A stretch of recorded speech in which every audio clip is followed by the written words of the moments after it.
نزول وحی کی ابتدا۔ نزول وحی کے بارے میں روایت کو امام بہقی نے حضرت خدیجۃ الکبریٰ رضی اللہ عنہا سے، شیخان نے حضرت ام المومنین حضرت عائشہ صدیقہ رضی اللہ عنہا سے، ابن اسحاق اور ابن جوزی نے عبید اللہ بن عمیر اللیثی سے، موسیٰ بن عتبہ نے حضرت سعید بن مسیب سے، ابو نعیم اور ابن اسحاق نے سلیمان بن طرخان التمیمی سے، امام بہقی اور ابو نعیم نے عمر بن شرجیل سے، ابو نعیم اور امام بہقی نے ابن شہاب سے، اور دولابی نے عبداللہ بن ابی بکر بن محمد بن عمر بن حزم سے نقل کیا ہے۔ حضور سید المرسلین صلی اللہ علیہ وسلم پر نزول وحی کی ابتدا سچے خوابوں سے ہوئی۔ آپ صلی اللہ علیہ وآلہ وسلم جو خواب بھی دیکھتے، اس کی تعبیر صبح کے اجالے کی مانند سامنے آ جاتی۔ آپ صلی اللہ علیہ وسلم مکہ مکرمہ میں تھے۔ آپ صلی اللہ علیہ وسلم نے دیکھا کہ ایک آنے والا آپ صلی اللہ علیہ وسلم کے پاس آیا۔ اس کے ہمراہ اس کے دو ساتھی بھی تھے۔ انہوں نے آپ صلی اللہ علیہ وسلم کی طرف دیکھا۔ انہوں نے کہا، یہ وہی ہیں۔ اس کے بعد وہ آپ صلی اللہ علیہ وسلم کے قریب نہ ہوئے۔ آپ صلی اللہ علیہ وسلم نے اس بات کا تذکرہ اپنے چچا سے کیا۔ انہوں نے کہا، اے میرے بھتیجے، یہ کچھ بھی نہیں، آپ صلی اللہ علیہ وسلم کو ویسے ہی خواب آیا ہے۔ پھر آپ صلی اللہ علیہ وسلم کو خواب دکھائی دیا تو آپ صلی اللہ علیہ وسلم نے فرمایا، چچا جان، مجھ پر وہ شخص غالب آ گیا جس کا تذکرہ میں نے آپ صلی اللہ علیہ وسلم سے کیا تھا۔ اس نے اپنا ہاتھ میرے پیٹ میں داخل کیا حتیٰ کہ میں نے اس کی ٹھنڈک محسوس کی۔ آپ صلی اللہ علیہ وسلم کے چچا آپ صلی اللہ علیہ وسلم کو اہل کتاب کے ایک شخص کے پاس لے گئے جو مکہ مکرمہ میں علاج کرتا تھا۔ انہوں نے آپ صلی اللہ علیہ وسلم کا واقعہ اس سے بیان کیا اور اسے کہا، ان کا علاج کرو۔ اس نے ساری صورتحال کا جائزہ لیا۔ آپ صلی اللہ علیہ وسلم کے قدمین شریفین دیکھے، مبارک کندھوں کی زیارت کی۔ اس نے کہا، اے عبد مناف، تمہارا یہ بھتیجا پاک و صاف ہے، اس میں بھلائی کی علامات پائی جاتی ہیں۔ اگر یہودیوں نے ان پر غلبہ پا لیا تو وہ انہیں شہید کر دیں گے۔ یہ کسی شیطانی عمل سے نہیں، لیکن یہ ان نوامس میں سے جو دلوں کو نبوت کے لیے دیکھتے ہیں۔ وہ آپ صلی اللہ علیہ وسلم کو واپس لے آئے۔ پھر آپ صلی اللہ علیہ وسلم نے خواب میں دیکھا، آپ صلی اللہ علیہ وسلم کے گھر کی ایک لکڑی نکل گئی، اس میں سے چاندی کی سیڑھی داخل کی گئی، اس سے دو شخص نیچے اترے۔ آپ صلی اللہ علیہ وسلم نے مدد طلب کرنے کا ارادہ کیا، مگر آپ صلی اللہ علیہ وسلم کو کلام کرنے سے روک دیا گیا۔ ایک آپ صلی اللہ علیہ وسلم کے پاس بیٹھ گیا، دوسرا آپ صلی اللہ علیہ وسلم کے پہلو کے قریب بیٹھ گیا۔ اس نے آپ صلی اللہ علیہ وسلم کے پہلو میں ہاتھ داخل کیا، اسے اندر لے گیا، مبارک پسلیاں نکالیں۔ حضور صلی اللہ علیہ وسلم نے اس کی ٹھنڈک محسوس کی۔ اس نے آپ صلی اللہ علیہ وسلم کے قلب انور کو باہر نکالا، اسے اپنے ہاتھ پر رکھا۔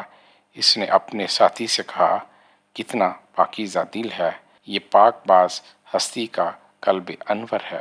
انہوں نے آپ صلی اللہ علیہ وسلم کے قلب انور کو پاک کیا، اسے دھویا، پھر اسی جگہ پر لگا دیا، پسلیوں کو ان کی جگہ پر لگا دیا۔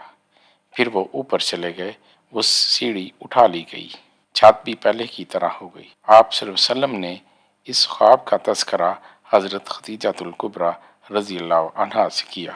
انہوں نے عرض کی، آپ صلی اللہ علیہ وسلم کو بشارت ہو، رب تعالیٰ نے آپ صلی اللہ علیہ وسلم کے ساتھ صرف بھلائی کا ارادہ کیا ہے، یہ بھلائی ہے، آپ صلی اللہ علیہ وسلم کو بشارت ہو۔ عبیدہ بن عمیر رضی اللہ عنہ کی روایت میں ہے کہ آپ صلی اللہ علیہ وسلم نے خواب میں حضرت جبرائیل امین علیہ السلام کو بھی دیکھا۔ ان کے ہمراہ دباج کا ایک ٹکڑا تھا جس میں کتاب تھی۔ انہوں نے آپ صلی اللہ علیہ وسلم سے کہا، پڑھیں۔ آپ صلی اللہ علیہ وسلم نے فرمایا، کیا پڑھوں؟ انہوں نے آپ صلی اللہ علیہ وسلم کو اتنی طاقت سے بھینچا کہ آپ صلی اللہ علیہ وسلم نے سمجھا شاید وصال کا وقت آ گیا ہے۔ انہوں نے آپ صلی اللہ علیہ وسلم کو چھوڑا، عرض کی پڑھیں۔ آپ صلی اللہ علیہ وسلم نے فرمایا کیا پڑھوں؟